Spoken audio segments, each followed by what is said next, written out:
തിരുനാവായ പഞ്ചായത്ത് 20-ാം വാർഡിലെ വൈരങ്കോട് സ്കൂൾ റോഡിലെ വെള്ളക്കെട്ടിന് പരിഹാരം കാണണമെന്നാവശ്യപ്പെട്ട് നാട്ടുകാരും വൈരങ്കോട് CPIM ബ്രാഞ്ച് കമ്മിറ്റിയും രംഗത്ത്.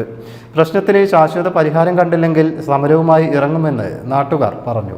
വൈരങ്കോട് മുതൽ സ്കൂൾ റോഡ് വരെ പ്രവൃത്തികൾ പൂർത്തീകരിച്ചെങ്കിലും അശാസ്ത്രീയമായ രീതിയിലാണ് റോഡ് നിർമ്മിച്ചതെന്നാണ് ആരോപണം. ഒരു റോഡ് പണിയെടുത്ത കോലാണിപ്പത്. ഈ വെള്ളക്കെട്ടുകൊണ്ട് എൻ്റെ വീട്ടിലത്തെ കിണറ്റിൻ്റെ വെള്ളം മൊത്തം നാശമായിരിക്കണം.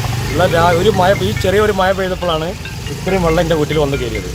ഇത്രയും മലിനമായ ജലം എൻ്റെ മൊത്തം എൻ്റെ വീടിൻ്റെ കിണറ്റിലാണ് ഈ വെള്ളം. ഇത്രയും ഒരു മെമ്പർ ചെയ്തൊരു പണിയാണല്ലത്.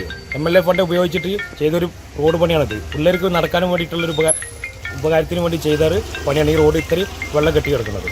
റോഡിലെ വെള്ളക്കെട്ടിന് പരിഹാരം കാണണമെന്നാവശ്യപ്പെട്ട് നടന്ന നിരന്തര സമരത്തിന്റെ ഭാഗമായായിരുന്നു റോഡിന്റെ നിർമ്മാണത്തിന് അധികാരികൾ തുടക്കമിട്ടത്. കഴിഞ്ഞ ദിവസം പെയ്ത മഴയിൽ റോഡിൽ വെള്ളം കെട്ടിനിന്നതോടുകൂടി വിദ്യാർത്ഥികൾക്കും യാത്രക്കാർക്കും പ്രയാസം നേരിട്ടിരുന്നു. നിവാസികളുടെയും ഇവിടുത്തെ രാഷ്ട്രീയ പ്രസ്ഥാനങ്ങളുടെയും നിരന്തരം ഒരു ആവശ്യമായിരുന്നു ഈ വൈരങ്കോട് റോഡിൻ്റെ ശോചനീയാവസ്ഥ പരിഹരിക്കണമെന്നത്. അതിൻ്റെ അടിസ്ഥാനത്തിലാണ് MLAയും അതുപോലെ പഞ്ചായത്ത് ഇടപെട്ട് ഇവിടെ റോഡ് കോൺക്രീറ്റ് ചെയ്തത്. എന്നാൽ വളരെ ശാസ്ത്രീയമായൊരു പരിഹാരം ഇതുവരെ അതിന് കണ്ടെത്താൻ കഴിഞ്ഞിട്ടില്ല. നമ്മൾ ആവശ്യപ്പെട്ടത് എന്താണെന്ന് വെച്ചാൽ ഒരു ഡ്രെയിനേജ് സിസ്റ്റമായിരുന്നു. ഇപ്പോൾ ഡ്രെയിനേജ് സിസ്റ്റം ഇല്ലാത്തതുകൊണ്ട് ഈ പറയുന്ന റാഫിയുടെ വീട്ടിലേക്ക് മുഴുവൻ വെള്ളവും കടന്നു വന്ന് അവിടെ അദ്ദേഹത്തിൻ്റെ കുടിവെള്ളം വരെ മുട്ടിക്കുന്നൊരു സ്ഥിതിവിശേഷമാണ്. നേരത്തെ നമ്മളൊക്കെ പറഞ്ഞൊരു കാര്യമുണ്ട്, ഇത് അഴിമതി നടത്താനുള്ള ഒരു റോഡാണ് എന്ന് നിരന്തരം നമ്മൾ പറഞ്ഞിട്ടുണ്ടായിരുന്നു. അതുപോലെയാണ് ഇപ്പോഴത്തെ അധികാരികളുടെ നടപടി നമുക്ക് കാണാൻ കഴിയുന്നത്. നിരന്തരം ഫണ്ട് വെച്ച് ആ ഫണ്ടിൽ നിന്ന് അഴിമതി നടത്താനുള്ള ഒരു പദ്ധതിയാണ് ഇവിടുത്തെ എല്ലാ അധികാരി വർഗം ചെയ്തുകൊണ്ടിരിക്കുന്നത്. ഇതിന് വൈരങ്കോടുത്തെ മുഴുവൻ ജനങ്ങളും ഒത്തു നിന്നുകൊണ്ട് ഇതിനെ തടയേണ്ടതുണ്ട് എന്നാണ് ഞങ്ങൾക്ക് പറയാനുള്ളത്.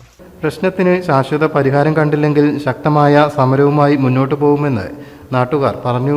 പ്രിയപ്പെട്ടവരെ, ഒരുപാട് വർഷക്കാലമായി നമ്മുടെ ഈ വൈരങ്കോട് സ്കൂൾ റോഡ് നമുക്കറിയാം. കാലങ്ങളായി പ്രദേശവാസികളും അതുപോലെ തന്നെ ഈ സ്കൂളിൽ പഠിക്കുന്ന വിദ്യാർത്ഥികളും അധ്യാപകരും എല്ലാം തന്നെ വളരെ പ്രയാസമേറിക്കൊണ്ട് ചളിയിലൂടെയും അതുപോലെ തന്നെ വഴി ഗതാഗതയോഗ്യമല്ലാത്ത രീതിയിലെല്ലാം തന്നെ ഇതിലൂടെ നടക്കുന്ന ഒരു രീതി നമ്മളെല്ലാം ഒരുപാട് വർഷക്കാലമായി കാണാറുള്ളതാണ്.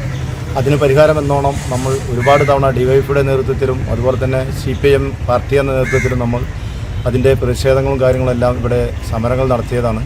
അതിൻ്റെ ഭാഗമായി അവർ പലതവണ ബോർഡുകൾ വെച്ചുകൊണ്ട് ഈ റോഡ് അടുത്ത് തന്നെ നമ്മൾ ഗതാഗത യോഗ്യമാക്കുന്നു, അതിലേക്കുള്ള ഫണ്ടുകൾ പാസ്സായി എന്നുള്ള രീതിയിലെല്ലാം ഇവിടെ ബോർഡുകളും മറ്റും സ്ഥാപിക്കുകയുണ്ടായി. പക്ഷെ അതൊന്നും യാഥാർത്ഥ്യമാകാതെ ഈ സ്കൂളിലെ PTA വൈസ് പ്രസിഡൻ്റായിരിക്കെ കഴിഞ്ഞ പ്രാവശ്യം നമ്മുടെ പ്രിയപ്പെട്ട തിരൂർ MLA കുറുക്കോളിയെ പോയി കാണുകയും അദ്ദേഹം ഈ കുട്ടികൾക്ക് വേണ്ടി 9 ലക്ഷം രൂപ ഇവിടേക്ക് തരാമെന്ന് ഏൽക്കുകയും അതുപോലെ തന്നെ പഞ്ചായത്തിൻ്റെ വക 2 ലക്ഷം അങ്ങനെ 11 ലക്ഷം രൂപ ഇവിടേക്ക് തരാമെന്ന് ഏൽക്കുകയും പക്ഷേ നിർഭാഗ്യവശാൽ ഇവിടെയുള്ള ആളുകൾ അത് ഈ ഭാഗത്തു നിന്ന് തന്നെ നമ്മുടെ വീതി വിട്ടുകൊടുക്കുന്ന ഒരു രീതിയിലേക്ക് സംസാരിച്ചപ്പോൾ അതിലൊന്നും എത്തിപ്പെടാതെ ഇവിടെ വീടിൻ്റെ അകത്തേക്ക് അടക്കം ചെളിവെള്ളം പോകുന്ന ഒരു രീതി നിങ്ങൾക്കിവിടെ വന്നാൽ കാണാം.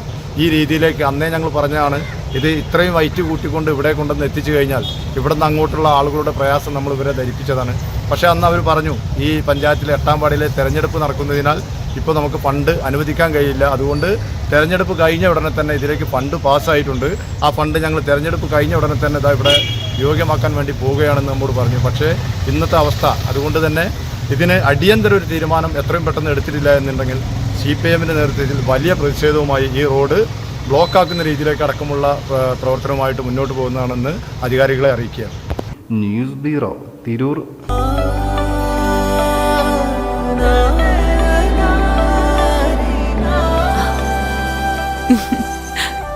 ആചാരങ്ങളും ആഘോഷങ്ങളും പലപ്പോഴും പലതാണ്. അതുപോലെ തന്നെയാണ് നമ്മൾ അണിയുന്ന ആഭരണങ്ങളും.